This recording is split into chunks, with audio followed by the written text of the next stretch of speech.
What if I told you it's possible to go from where you are right now to getting a top LSAT score in just 30 days? Whether you're starting from scratch or looking to fine-tune your approach, today I'm going to give you a clear, step-by-step strategy to maximize every single day of the next month. Because here's the deal. The LSAT isn't just about hard work. It's about smart, focused effort. Today, I'm going to lay out for you a 30-day plan using my laser approach to LSAT prep that can push you towards a 170 plus LSAT score. First, for those who don't know me, my name is Steve Schwartz. I've been teaching the LSAT since 2005, and I personally increased my own LSAT score from a 152 to a 175. Now, before I get into the details, I want to address a common misconception. The LSAT is not a test that you can cram for. It tests your reasoning abilities, comprehension, and time management skills, not just your memory.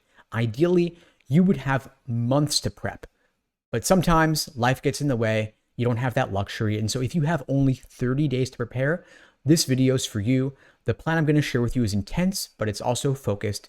We'll prioritize for you what matters the most and cut out all the fluff. First off, for those who don't know me, my name is Steve Schwartz. I've been teaching the LSAT since 2005, and I personally increased my own LSAT score from a 152 to a 175.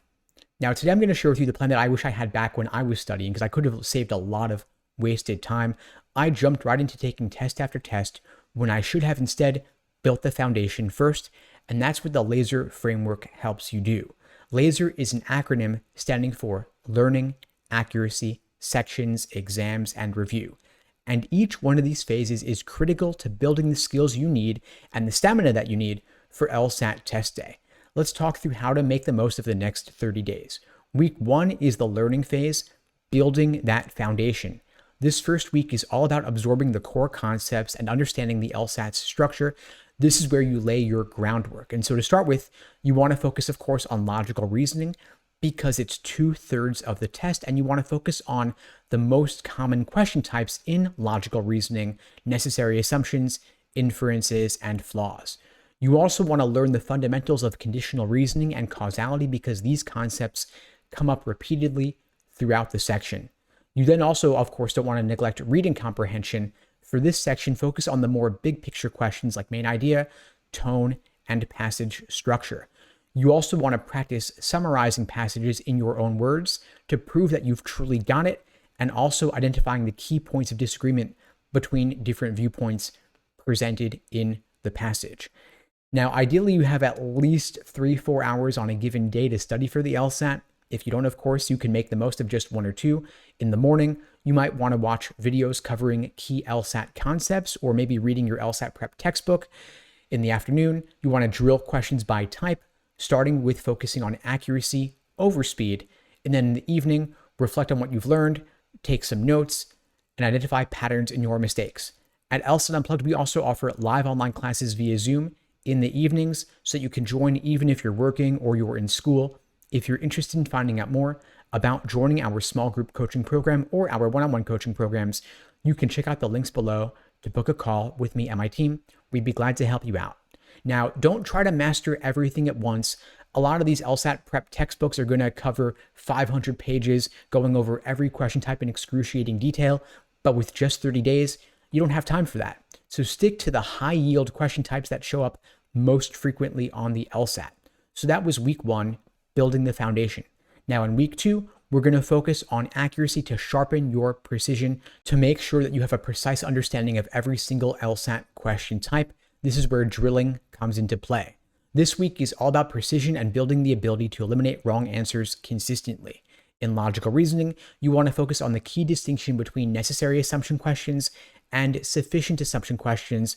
Also, you want to practice spotting the gap in the argument and understanding better how to bridge the gap between the evidence and the conclusion. Now, in reading comprehension, we've already covered the global general questions like main idea, tone, and passage organization. Now we want to shift focus to the more detail-oriented questions, like questions asking for specific examples and the function of different paragraphs they play in the passage as a whole. In the morning, you want to focus on drilling questions by type, maybe 1 or 2 dozen of them, aiming to get at least 80% accuracy, if not 90% accuracy. Now in the afternoons, review your mistakes in depth. Ask yourself, what was tempting about the wrong answer choice that made me pick it? What ultimately makes it wrong? What was unappealing about the right answer that pushed me away from it? And what ultimately makes it correct? You have these traps of encouragement towards the wrong answer and traps of discouragement away from the right answer. We want to help you understand what mistakes you're making and why, so that, of course, you can avoid making those same mistakes again. This is where the Socratic review method comes into play. The Socratic review method is a cornerstone of our courses and one-on-one coaching programs. If you'd like my help adopting this strategy for yourself, again, check out the links below to book a call with me and my team. Now, in the evenings, you're going to want to revisit any tricky concepts you encountered during the day and reinforce your understanding of those areas with some additional practice drill sets. By the way, LSAC's Law Hub platform has a great section for additional practice where you can avoid spoiling full-length practice tests by focusing on individual sections. Whatever you do, track your performance carefully, use a mistake journal or an error log to identify and articulate recurring mistakes and any weak areas that you have for later review or discussion with your LSAT coach if you are in one of our LSAT coaching programs. Now in week 3, focus on individual sections to build your pacing and your stamina. You want to do full practice sections under timed conditions, 35 minutes with standard timing, no breaks, no checking the answer key in the middle, no checking your phone in the middle. This phase of the study plan is designed to help you learn how to better manage your time and allocate it over the course of the section and simulate the pressures you'll experience on LSAT test day. For logical reasoning, you want to learn to triage questions, meaning you're going to skip and flag the time-consuming ones and come back to them later. You also want to do the easier questions earlier in the section more quickly, ideally first 10 questions in roughly 10 minutes to build up the time bank that you can then apply to the tougher questions later in the section. For reading comprehension, you want to refine your note-taking and any tagging strategies that you have.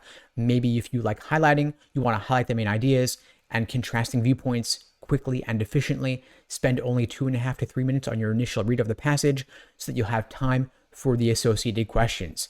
In the morning, maybe you're going to do one timed section of either logical reasoning or reading comprehension within that 35-minute time constraint. In the afternoon, spend at least double that amount of time, meaning 70 minutes, on your review. Analyze where you spent too much time and any particular question types that slowed you down. Then in the evening, do focused drills on the question types you struggled with the most. Of course, pacing is a skill. It takes time to build it. Don't panic if you can't finish a section on time at first. Just focus on steady improvement and getting better than you were the day before. Now, week 4 is crunch time. It's time to take full-length practice tests, tie it all together, and simulate test day. Your focus now is on taking exams and reviewing them in depth. Your focus is now building endurance and building your confidence. I recommend taking 2 to 3 full-length practice tests over the course of the week to mimic actual test day conditions. And between each exam that you take, focus your time on deep review using that Socratic review method to extract the key lessons from the mistakes that you're making, because every question that you get wrong is an opportunity to learn something new. So maybe on day 1 of the week, you're taking a full-length practice test with 4 sections. The next day, review that test thoroughly. Note whether your mistake was with regard to misreading the question, misunderstanding the logic of the argument, or falling for a trap answer. Note all these mistakes in your mistake journal or your error log. And then on day 3, focus on drilling your weak areas. Then repeat that cycle again. Take an exam, review it in depth, related drills for the rest of the week. Now, don't take full-length exams on consecutive days because, of course, we don't want you to burn out.